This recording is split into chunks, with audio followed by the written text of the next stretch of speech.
Hi everyone, I will show you how to turn off active status in TikTok. First of all, you need to open your TikTok profile, then tap the three lines on the top right and go to settings. Now you need to go to your privacy and turn off the activity status. Now the active status will be turned off in your TikTok. If there is a problem with this video, so ask in the comment.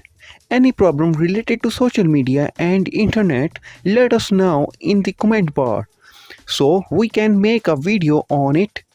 Please like this video and press the bell icon for any update.